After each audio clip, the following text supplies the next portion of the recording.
Saudações, sejam todos bem-vindos ao meu canal.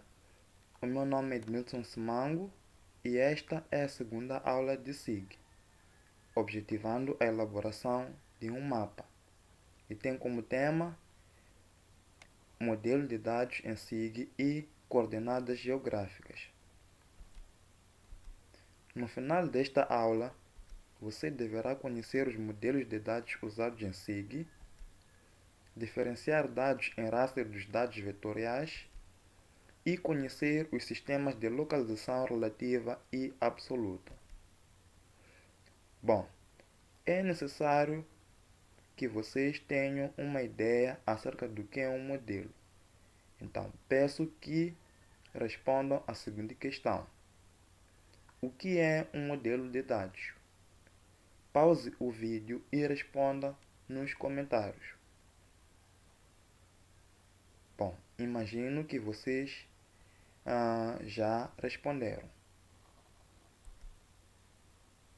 Modelo é uma representação mais próxima da realidade. E em SIG, essa realidade seria a geográfica. Os modelos podem ser divididos em duas visões, na visão de campo e na visão por objetos. Na visão de campo, a realidade é modelada por variáveis que possuem uma distribuição contínua no espaço, e os objetos representam fenômenos que ocorrem na realidade. Exemplo: dados de temperatura, dados de tipo de solo, dados de relevo, entre outros. Já na visão de objeto, as entidades reais são observadas como estando distribuídas sobre um grande espaço vazio. Um exemplo são as coordenadas geográficas, que podem representar pontos, linhas e polígonos. Esta aula será focada no modelo de dados espaciais ou visão de objetos. Quanto ao tipo de dados espaciais, os dados podem ser divididos em dois tipos ou em dois grupos: vetoriais e raster. Os dados em raster também são denominados dados matriciais. Nos dados vetoriais, as entidades são representadas como ponto, linha e polígono. E cada posição é localizada de acordo com algum tipo de coordenadas geográficas.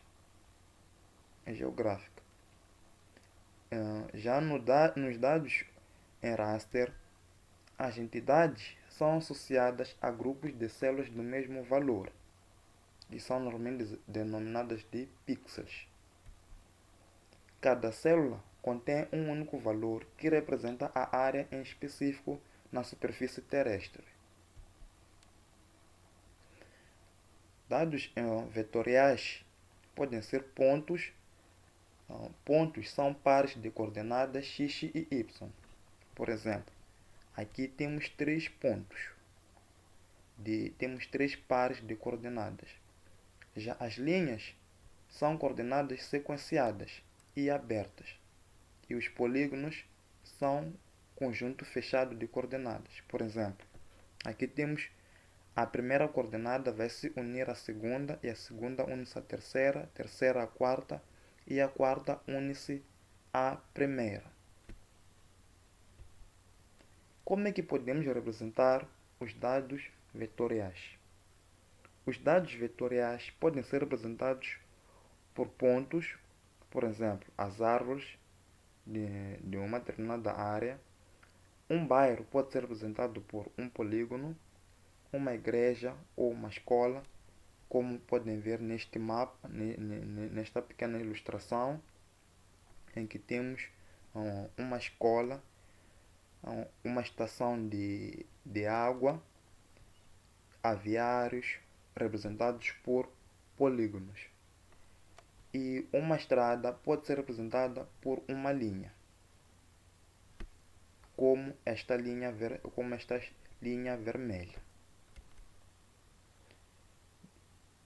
Aqui falarei acerca dos dados ou tenho a falar acerca dos dados em raster.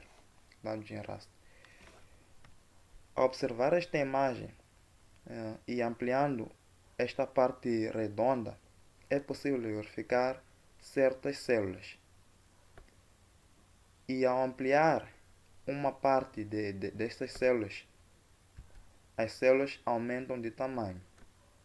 Estas células são denominadas pixels. E é aqui onde é armazenada a informação de dados em raster. O que isso significa? Significa que quanto maior for o número de células ou pixels, maior será a qualidade da imagem. E quanto menor for o número de pixels, menor será a qualidade da imagem. E quanto maior for o tamanho de cada célula, menor será a qualidade da imagem, ou menor será a resolução. Como é que podemos representar os dados em raster? Podemos representar em forma de pontos, linhas e polígonos, desde que a informação esteja contida nestas células. Vantagens do formato vetorial podem incluir gerar saídas com melhor qualidade, suporta armazenamento de topologia. Topologia são relações de posicionamento espacial entre feições geográficas. Por exemplo, estradas que se conectam, um bairro dentro de um município. Desvantagens: a estrutura de dados é mais complexa. Por quê? São vários números para representar uma determinada feição. Então, é bem mais complexo. É inadequado para manipulação de dados gerados por satélite. Normalmente os dados gerados, todos os dados gerados por satélite são apresentados como imagem. Então, é inadequado para manipulação desse tipo de dados. Formato em raster. Uma das vantagens é que utiliza uma estrutura simples. A outra é a representação eficiente das áreas com alta variação espacial. Desvantagens: a estrutura de dados menos compacta. Isso significa que é necessário uma maior capacidade de armazenamento, ocupam mais espaço. A outra desvantagem é a saída gráfica com menor resolução.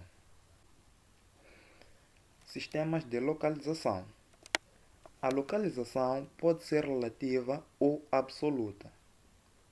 A localização relativa é feita apenas por orientação.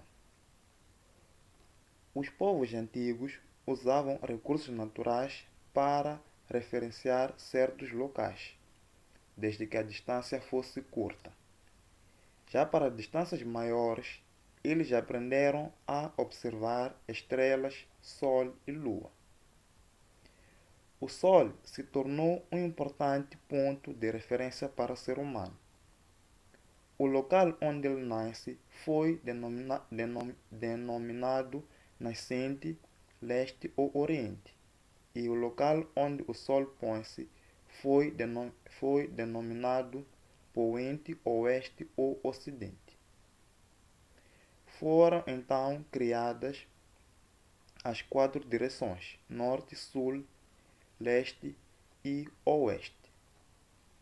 Mais tarde, os chineses inventaram um aparelho que é muito importante até hoje, que é a bússola, em que através dela é possível obter orientações com uma certa precisão, mas não completa, acerca do sentido norte, leste, meridional ou austral e oeste.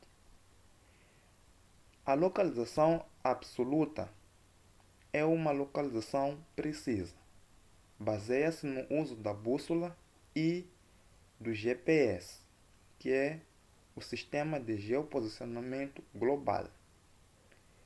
Esse GPS baseia-se no uso de coordenadas, ou seja, linhas imaginárias que se cruzam sobre a superfície terrestre. E o sistema de coordenadas mais comum é o da latitude e longitude. Bom, essas são as linhas imaginárias que se cruzam sobre a superfície terrestre. Podem ser paralelos na linha horizontal ou vertical, que são por exemplo, ou que é a linha do meridiano de origem, ou meridiano de Greenwich. Conceitos importantes.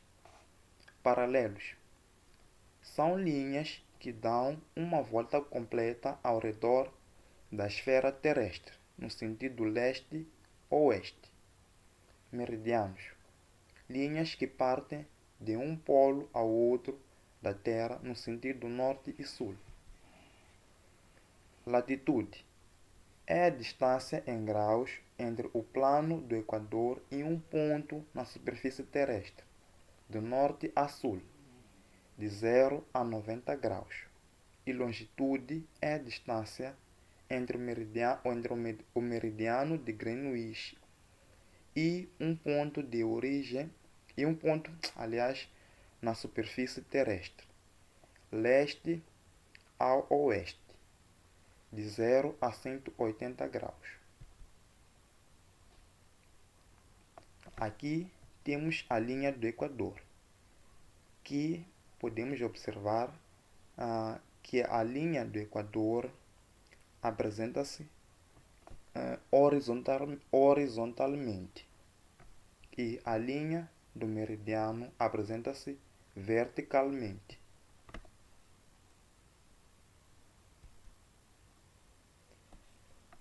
Exercício. De acordo com o que acabamos de ver, olhando para a zona sul da África, qual seria o sinal da latitude? Pause o vídeo e responda nos comentários. O sinal da latitude será negativo. Por quê? Porque a latitude podemos verificar de novo, a latitude é a distância em graus entre o plano do Equador e um ponto na superfície terrestre. Então aqui nós temos este ponto aqui. A distância de este ponto até o plano ou a linha do Equador é a latitude. Por isso que o sinal é negativo.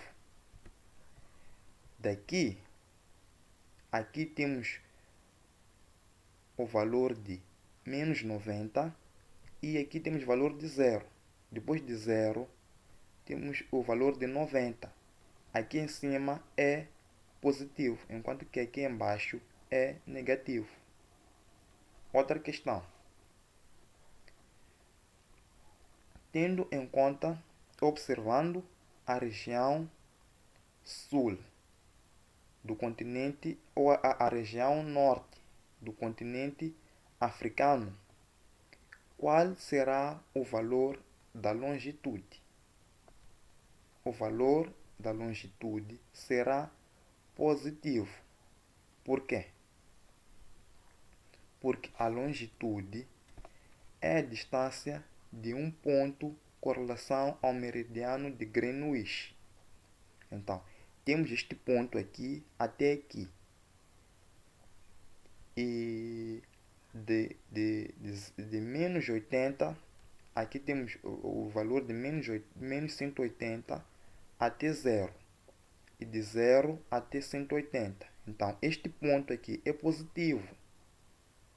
Então, o valor da longitude para a zona norte da África será positivo.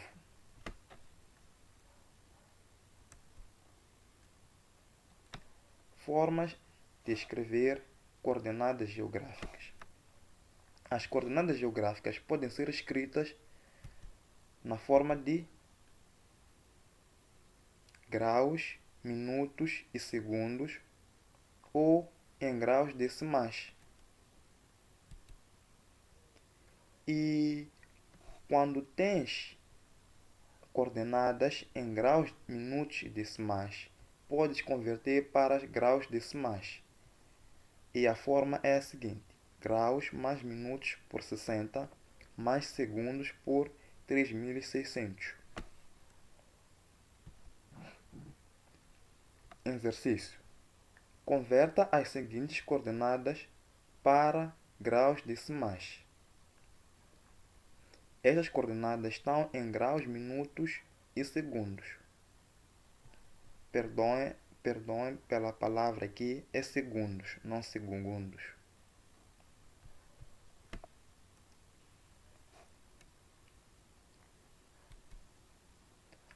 Referências.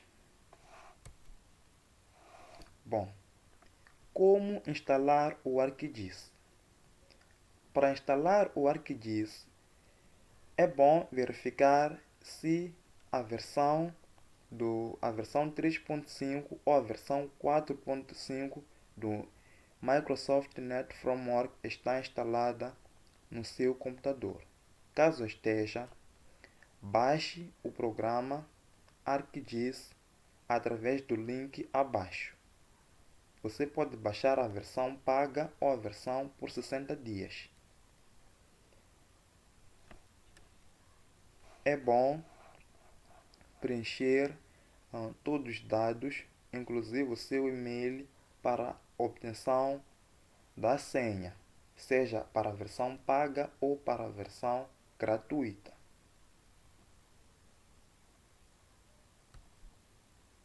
Obrigado pela atenção. Até a próxima. Não se esqueça de estar inscrito ou de se inscrever no meu canal.